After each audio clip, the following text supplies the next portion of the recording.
जय हिंद साथी।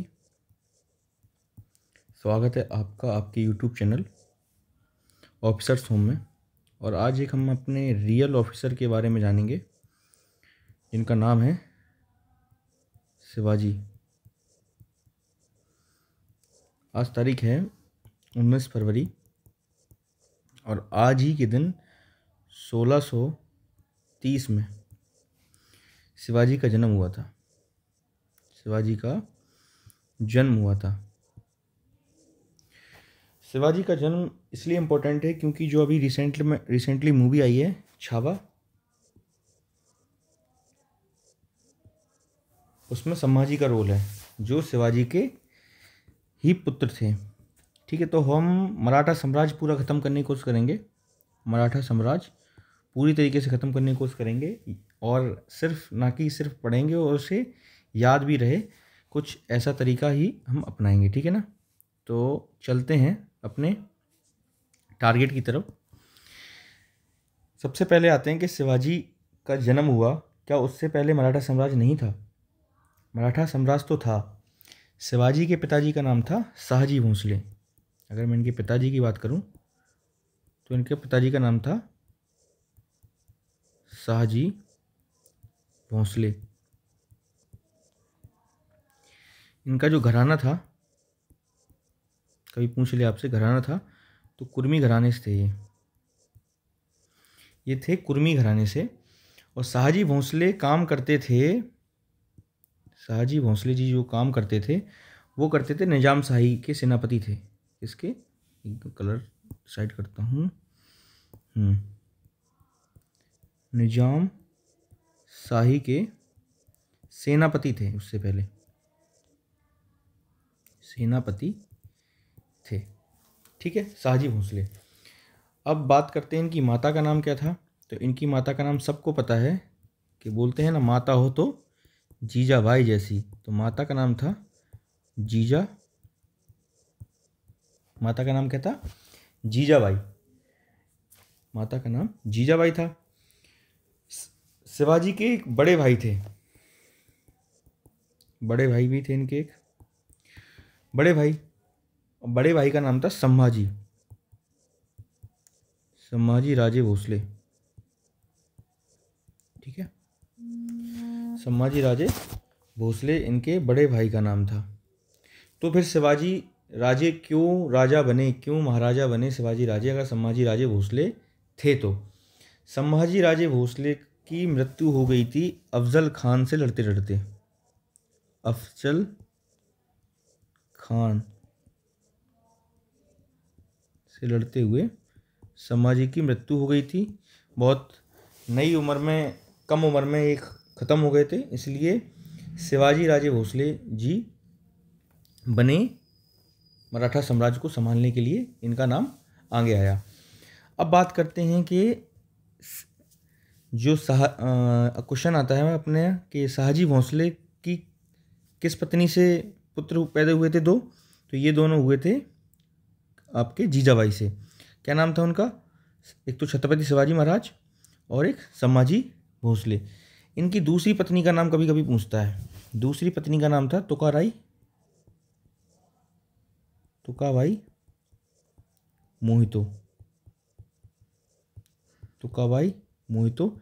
और इनसे जो पुत्र प्राप्त हुए थे वो थे व्याकोजी।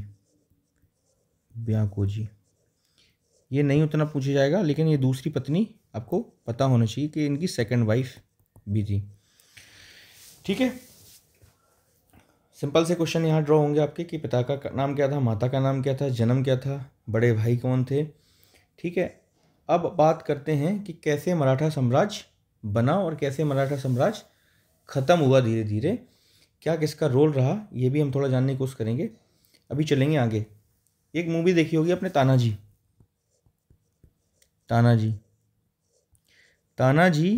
शिवाजी के साथ ही वॉरियर थे, लड़ाके थे, एक बहुत बढ़िया वॉरियर थे ये, इसलिए इन पे मूवी बनी थी। जिसने मूवी देखी होगी बहुत अच्छी है।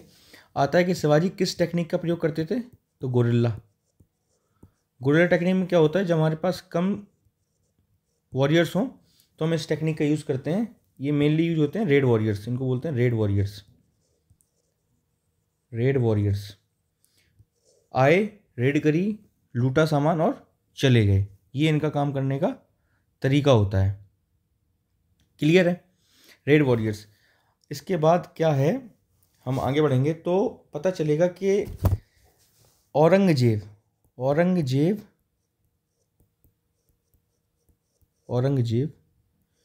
जो कब से कब तक राजा रहा था, 1658 से 1707 तक। जब तक औरंगजेब रहा तब तक तो मुगल नहीं आए। तो अब बात करेंगे, अगर आपसे पूछता है कि मराठा एंग्लो वॉर या मराठा के साथ एंग्लो की जो संधि हुई थी वो कब हुई, तो ये तो क्लियर है कि जब तक औरंगजेब रहा तब तक मराठा एंग्लो वॉर हुआ ही नहीं। अब बताएंगे एंग्लो वॉर कैसे आया, क्या आया, सब आगे चलेंगे। उससे पहले हम एक चीज़ देखने की कोशिश करेंगे। आपने एक वो सुना होगा कि शिवाजी को औरंगजेब ने कैद कर लिया था। क्या कर लिया था? कैद कर लिया था। वो कैसे क्या कैद किया था वो देखेंगे। शिवाजी बहुत तेज़ी से अपनी गुरिल्ला टेक्निक का यूज करके रेड वॉरियर्स के साथ बढ़ रहे थे आगे। तो औरंगजेब ने राजा जय सिंह को एक काम सौंपा। बोलते हैं ना अपना आदमी दोगला होता है। तो राजा जय सिंह को एक काम सौंपा कि कैसे भी करके औरंगजेब से मीटिंग सेट करवाओ, कैसे भी करके। ठीक है, तो हुआ कुछ, तो एक युद्ध हुआ जिसका परिणाम हुआ कि पुरंदर की संधि हुई। क्लियर है? पुरंदर की संधि पूछता है कि किस किस के बीच में हुई, तो राजा जय सिंह और किसके बीच में हुई?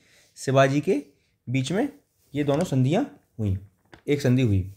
अब इसकी बात करते हैं कि ये संधि कब हुई, तो ये संधि हुई 1665 ईस्वी में, पुरंदर की संधि से क्या हुआ कि शिवाजी के कुछ किले चले गए किसके पास? औरंगजेब के, और ये क्या बोलते हैं अंडर में चले गए। अब इसके बाद क्या होता है कि ये चला जाता है, मीटिंग होती है, मीटिंग इसकी औरंगजेब की और शिवाजी की। कहाँ पर होती है? मुगल दरबार में, जहाँ पर शिवाजी को कैद कर लिया जाता है उनके बेटे संभाजी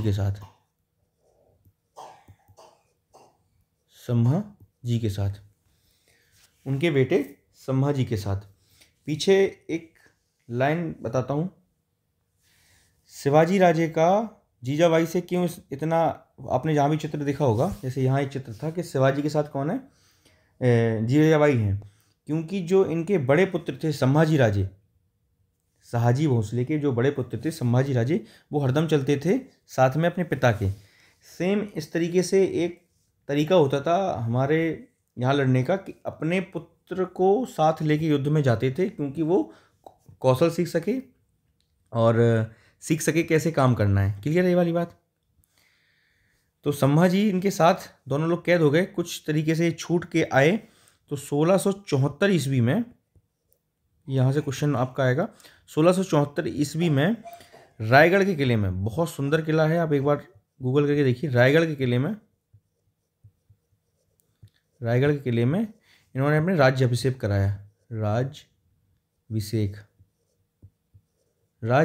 कराया और यहीं इन्होंने एक उपाधि ली, छत्रपति की उपाधि ली। अब महाराज शिवाजी जो थे अब हो गए छत्रपति शिवाजी, जो सभी लोगों पे छाते का काम करे। ठीक है, सबको अपने अंडर में सिक्योर रखे। एक और इन्होंने उपाधि ली, हिंदुत्व धर्मो रक्षा,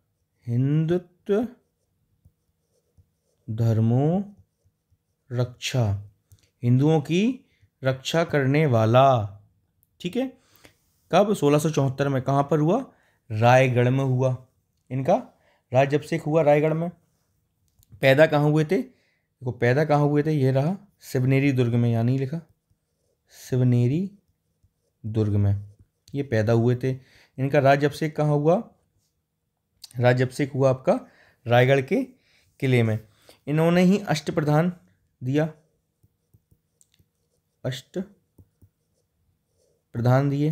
सब बहुत सारे लोगों ने पढ़े होंगे। 8 मंत्री होते थे।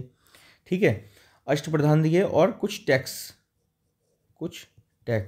जैसे एक इनका प्रमुख टैक्स आता है सरदेशमुखी,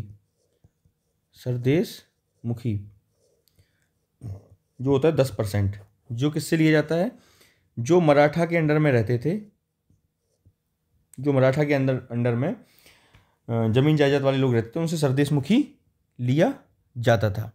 क्लियर है। और एक होता था टैक्स 1/4 भाग जो दिया जाता था, जो लूट का टैक्स बोलते थे, जो लूट टैक्स 1/4 हिस्सा दिया जाता था, वो 1/4 हिस्सा दिया जाता था। अभी सबसे इम्पोर्टेंट चीज़ क्या है जो अभी यहाँ से आपको सीखनी है, वो है एक तो पुरंदर की संधि कब हुई थी, 1665 ईस्वी में। कब राज्याभिषेक हुआ, 1674 ईस्वी में। उसके बाद आते हैं, अब यहाँ चैप्टर क्लोज हुआ शिवाजी का। तो शिवाजी के जो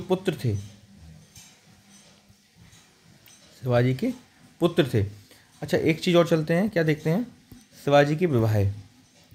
शिवाजी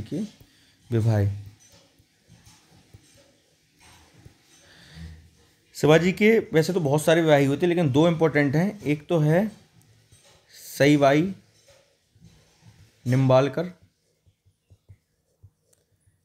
निम्बालकर, जिससे हुए थे ये छावा, ठीक है, संभाजी, ठीक है, संभाजी हुए थे, ये रहे आपके संभाजी। और दूसरे थे सोयराबाई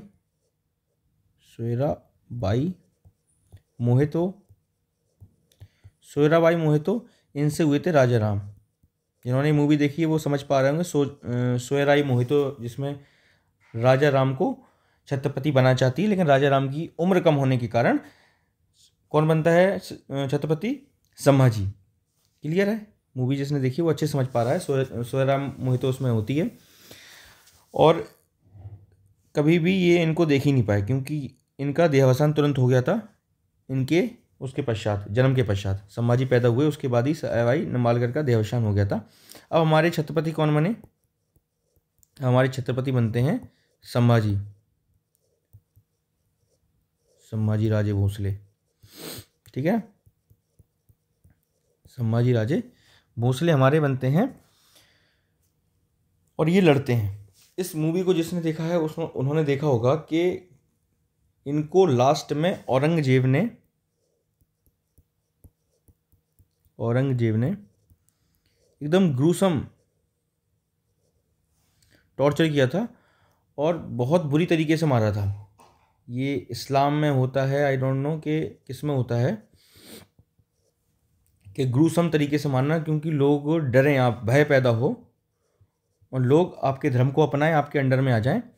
लेकिन ये बिल्कुल नहीं डरे, और जिसका रिज़ल्ट ये हुआ कि लास्ट में औरंगजेब 25 साल तक सिर्फ संभाजी के लिए डला रहा, 25 साल तक।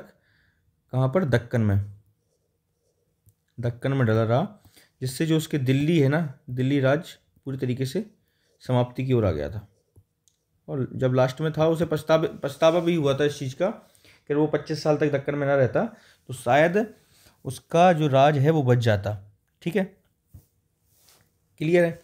बहुत दर्दनाक मौत मिली यहाँ संभाजी को, उसने कैद कर लिया, एकदम बुरी तरीके से मारा गया।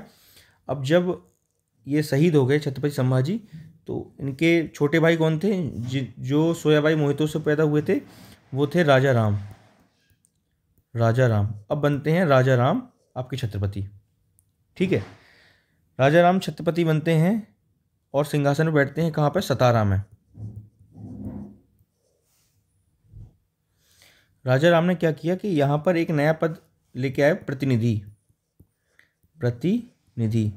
अब जो अष्टप्रधान थे वो बढ़ के कितने हो गए, 9। तो ये क्वेश्चन यहाँ से एक बनता है कि अष्टप्रधान 9 कब हुए, राजा राम के समय हुए। कौन सा पद इंट्रोड्यूस हुआ, प्रतिनिधि पद इंट्रोड्यूस हुआ। अब यहाँ पर जब राजा राम भी शहीद हो जाते हैं, तो क्या होता है, राजा राम के उनकी जो पत्नी है, ये इम्पोर्टेंट है, ताराबाई, वो अपने 4 वर्षीय पुत्र के साथ, 4 वर्षीय पुत्र के साथ जो है गद्दी पे बैठती हैं, जिसका नाम है शिवाजी 2। अभी आपने अगर इस फिल्म में देखा होगा तो संभाजी का एक पुत्र था, उसमें छोटा होता है। संभाजी का पुत्र था जो उसमें छोटा होता है, उसका नाम होता है साहू जी। वो मुगल जेल में रहता है, और मुगल जेल से जब रिहा हो जाते हैं तो आके देखते हैं कि ताराबाई ने छत्रपति की उपाधि शिवाजी 2 को दे रखी है। और फिर यहाँ एक युद्ध होता है, खेड़ा का युद्ध किस किस के बीच में होता है? ताराबाई और साहू जी, जो किसके पुत्र हैं? संभाजी के पुत्र हैं। क्लियर है? ताराबाई और साहू जी के बीच में युद्ध होता है, और ये युद्ध कब होता है? 1707 में। और इस युद्ध में ताराबाई हार जाती हैं और साहू जी बनते हैं नेक्स्ट छत्रपति। अब ये वही साहू जी महाराज हैं जो आपने बाजीराव मस्तानी मूवी देखी है। बाजीराव मस्तानी मूवी देखी हो तो उसमें जो बोलते हैं, जो बैठे रहते हैं तख्त पे, साहू जी महाराज, ये वही छत्रपति साहू जी महाराज हैं। यहाँ से मुगल सल्तनत कमज़ोर होने लगती है और साहू जी महाराज एक पद इंट्रोड्यूस करते हैं, किसका? पेशवा का एक पद इंट्रोड्यूस करते हैं। फर्स्ट पेशवा कौन बनते हैं? बालाजी विश्वनाथ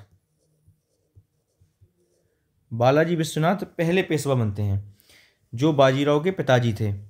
और दूसरे पेशवा बनते हैं बाजीराव वन बनते हैं दूसरे पेशवा। ये रहे आपके दूसरे पेशवा, बाजीराव वन। तो यहाँ तक तो सब सही चल रहा था, लेकिन साहू जी अब आ जाते हैं बैकफुट पे, और मुख्य जो युद्ध होते हैं या कुछ भी काम होता है वो कौन लड़ता है? वो लड़ता है पेशवा। तो यहाँ से पेशवा का पद हो जाता है बहुत बड़ा, ये लार्ज, एक तरीके से इसको PM मान लो, और ये जो है छत्रपति की उपाधि क्या हो जाती है? ये प्रेसिडेंट की हो जाती है। क्लियर है आपके? और उसी मूवी में आपने देखा होगा कि प्रतिनिधि शब्द भी यूज होता है, तो प्रतिनिधि पद यहाँ तक आपका चलता रहता है। क्लियर है ये वाली बात? अभी बाजीराव क्या है, बहुत बड़े लड़ाका होते हैं। तो ये पूरे में, जैसे पहले मराठा यहाँ था, अब मराठा साम्राज्य पूरे भारत में लगभग फैल जाता है। जितना मुगल भी नहीं होता ना, उससे ज़्यादा बाजीराव चले जाते हैं। बाजीराव दिल्ली भी जाते हैं, मुल्तान भी जाते हैं, लगभग पूरे क्या बोलते हैं, भारत बाजीराव जीत लेते हैं। तो बाजीराव यहाँ पर क्या करते हैं? मराठा संघ क्रिएट कर देते हैं, मराठा संघ। जैसे आपने देखा होगा कि अभी तो मेन जो पावर थी छत्रपति के पास थी, लेकिन अब क्या होता है, जब बहुत ज़्यादा विस्तार हो जाता है मराठा का, तो ये भिन्न भिन्न पार्टों में मराठा को बांट देते हैं और शक्ति देके वहाँ से चले जाते हैं। जैसे पेशवा हो गया, ठीक है, आपका क्या बोलते हैं, भोंसले हो गया, होलकर हो गया, और ये ग्वालियर में क्या होते हैं, सिंधिया हर जगह है। जैसे ग्वालियर का सिंधिया था, ग्वालियर में सिंधिया बन गए थे। ये आपके होलकर आई थिंक इंदौर में बने थे, और भोसले मैं मिस कर रहा हूँ कहाँ बने थे, नागपुर, आई थिंक नागपुर में भोसले था, और पेशवा तो पुणे में थे ही। ठीक है, पेशवा पुणे में थे। तो इस तरीके से ना मराठा संघ क्रिएट कर दिया गया था, किसके द्वारा? बाजीराव फर्स्ट के द्वारा। क्यों? क्योंकि बहुत ज़्यादा विस्तार हो चुका था अभी। क्लियर है? अभी क्या है, जब होता क्या है, जब ये इनकी मृत्यु हो जाती है तो इनका जो बेटा होता है बालाजी बाजीराव, जरूरी नहीं कि पिताजी वीर हों तो बालक भी वीर होता है, सेम उस तरीके से उतने लड़ाकू नहीं थे ये, उतने अच्छे वॉरियर नहीं थे। इनको नाम से जाना जाता है नाना साहब। ये आराम परस्त आदमी थे, शादी वादी करना, ब्याह करना और यही सब में मगन रहते थे नाना साहब जी। इसलिए नाना साहब ने युद्ध भी नहीं लड़े। अब बूढ़े भी हो गए तो वो बात भी सही है, लेकिन युद्ध भी नहीं लड़े। आपने सुना होगा कि पानीपत का युद्ध जो हुआ था, पानीपत का युद्ध कौन सा, थर्ड, पानीपत का तीसरा युद्ध भी इन्हीं के टाइम हुआ था, लेकिन इसमें कौन लड़ा था, सदाशिव राव, सदाशिव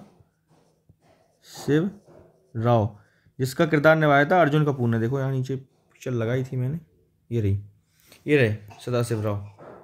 ये पानीपत मूवी बनी थी, इसके ऊपर आपने देखी होगी। ये सदाशिव राव है, ये अहमद शाह अब्दाली है। ये कौन है, अहमद शाह अब्दाली। ये किसके लिए आया, किसके आदेश पे आया था, नादिर शाह के आदेश पे आया था। ये नादिर शाह के आदेश पे आया था दिल्ली लूटने, क्योंकि दिल्ली तो खाली हो गया था ना, अब दिल्ली में कुछ बचा नहीं था, और दिल्ली पे कब्जा किसका हो गया था, बाजीराव का, ठीक है, बाजी इसने ले लिया था। तो ये क्या बोलते हैं, कौन युद्ध लड़ा था, सदाशिव राव युद्ध लड़े थे। क्लियर है वाली बात। पानीपत के युद्ध को सबसे ज़्यादा घातक युद्ध माना जाता है। जैसे आप कभी पानीपत गए हो तो ये पानीपत है, ये दिल्ली है, और ये मुल्तान है, ये मुल्तान है। तो यहाँ पहुँच गए थे अपने मराठा, मुल्तान में मराठा, और दिल्ली में थे आपके अहमद शाह अब्दाली, अहमद शाह अब्दाली। इनको जाना था मुल्तान और इनको आना था नीचे। तो बीच में यहाँ मिले, बीच में मिले दोनों ही भयंकर फौज के साथ यहाँ युद्ध हुआ, और यहाँ इतना बुरा हाल हुआ, हो सकता हम नहीं हारते, लेकिन एक आदमी है यशवंत राव होलकर, इम्पोर्टेंट नाम नहीं है क्योंकि ऐसे लोगों का नाम याद करना भी नहीं चाहिए। यशवंत राव होलकर, इसने हमें मराठों को दगाबाजी करी थी, और इसलिए मराठे हार गए थे। हार रहे तो दोनों ही थे, दोनों का ही बहुत बुरा हाल हुआ था, बस हम हार गए थे इसलिए बोल सकते हैं, क्योंकि हमारे जो उस युद्ध को लीड कर रहे थे सदाशिव राव और विश्वास राव, और ये दोनों ही वीरगति को प्राप्त हो गए थे, इसलिए ये हारे थे। बाकी अगर 10 लाख की फौज थी जिसमें 5 लाख ख़त्म हुए थे, तो ये लगभग 2.5 लाख दोनों तरफ से मारे गए थे। तो युद्ध हारना भी तो नहीं कह सकते। अहमद शाह अब्दाली ने बहुत तारीफ़ें भी करी थी कि क्या लड़ाके थे, क्या बढ़िया तरीके से लड़े थे, इसलिए बोलते हैं कि इतिहास तो बस घुमा दिया जाता है। लेकिन ठीक है, जो भी है, चलते हैं। हमारा पानीपत का यहाँ युद्ध होता है, और पानीपत के युद्ध हारने के बाद अब ना यहाँ मुगल रहे, क्योंकि अहमद शाह अब्दाली चला गया, और ना मराठे रहे, क्योंकि मराठे हार गए। तो उदय किसका हुआ, एंग्लोज का। अब यहाँ एंग्लो आए। क्लियर है वाली बात। भी एक बार फिर से एक चार्ट के तरीके से हम समझने की कोशिश करेंगे कि क्या कैसे क्या सीन है। सबसे पहले हम बात करते हैं शाहजी भोसले। कौन थे, शाहजी भोसले। थोड़ा सा इसको छोटा करो, ठीक है। शाहजी भोसले, इनकी शादी किससे हुई थी, इनकी शादी किससे हुई थी, जीजाबाई से।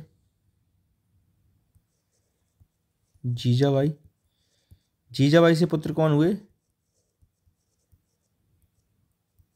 शिवाजी, और एक और पुत्र कौन हुए थे, संभाजी। क्लियर है। इनकी एक और पत्नी थी, वो इतनी इंपॉर्टेंट नहीं, तो हम इन पर ही चलते हैं। इनकी मृत्यु हो गई। अब इनकी भी पत्नियां रहीं, 2 पत्नी इनकी रहीं, अभी बताई थी मैंने, पीछे देखो कहाँ गए, देखो अभी आपको बताया था मैंने।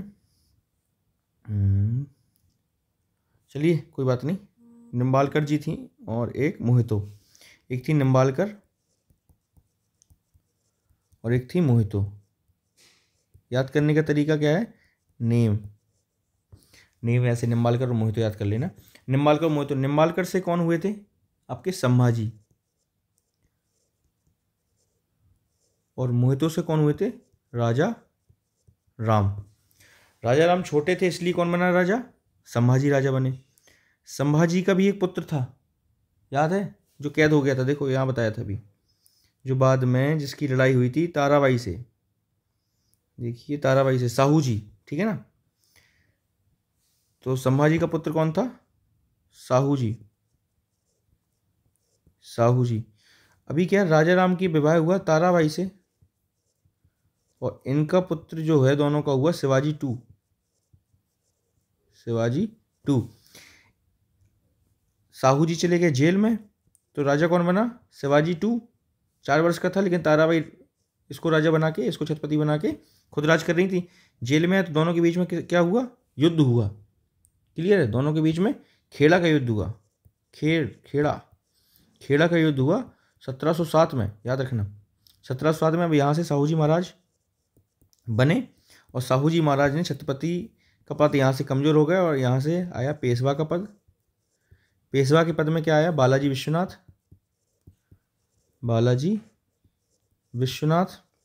बालाजी विश्वनाथ के बाद कौन आया? बाजीराव वन।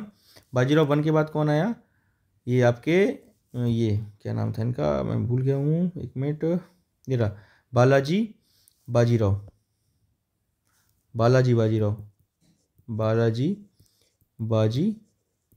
जिनको बोलते थे नाना साहब। ठीक है, ये आपका चार्ट हुआ है। देखो एक बार फिर से देखो, अभी आपको कुछ समझ में आएगा कि क्या कहना चाहूँ। शाहजी के बेटे शिवाजी के बाद संभाजी के बाद साहू जी, और ये ऐसे। इस चार्ट को अगर आप याद रखेंगे और कुछ सन जो छोटे मोटे सन है, ज़्यादा नहीं है, जैसे एक तो 1630 में इनका जन्म सबसे पहली चीज़ और ये सबसे इम्पोर्टेंट चीज़ है। 1665 में पुरंदर की संधि, ठीक है। 1665 में पुरंदर की संधि जो किसके बीच में हुई थी? राजा जयसिंह के बीच में हुई थी। उसके बाद 1674 में राज्याभिषेक शिवाजी का। उसके बाद 1674 में राज्याभिषेक हो गया, क्लियर है। उसके बाद 1680 में इनकी मृत्यु हुई। 1680 में मृत्यु हुई। ये कौन हो गए आपके, किस रिलेटेड हो गए? शिवाजी राजे से रिलेटेड हो गए। उसके बाद कोई इंपॉर्टेंट इतना सन है नहीं। संभाजी आए 1680 में बने, उसके बाद अपना चलते रहे। उसके बाद सिर्फ एक सन आता है 1707 में, पुरंदर की संधि जो आपकी हुई ताराबाई, सॉरी गलत हो गया, एक मिनट। पुरंदर की संधि 1707 में क्या हुआ था? ये युद्ध, खेड़ा का युद्ध हुआ था, जो हुआ था ताराबाई और साहू जी के बीच में, ठीक है। इतना सब होने के बाद तो बात लगभग ख़त्म की ओर थी, लेकिन अब अंग्रेज़ों का जो है सिस्टम शुरू हुआ। और कौन आता है? अंग्रेज। तो अंग्रेज आने के बाद क्या होता है? अंग्रेज़ों के साथ युद्ध होते हैं, ठीक है। अंग्रेज़ों के साथ युद्ध होते हैं, तो आपको कुछ नहीं करना है, अंग्रेज़ों के साथ अपना सिस्टम बिठा के युद्ध याद कर लेने हैं, कुछ खास है नहीं। हमारे 3 वॉर हुए हैं, एक मिनट,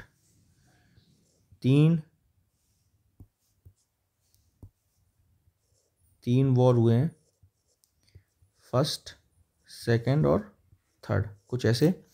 फर्स्ट, सेकंड, थर्ड। पहला हमारा हुआ था, अब देखो ऐसे तो क्या है कि ये बढ़ जाते हैं, और मैंने बताया था ना 5-6 ये हिस्से बताए थे, ये बढ़ गए थे। देखो ये एक मिनट, ये रहा मराठा संघ बढ़ गए थे।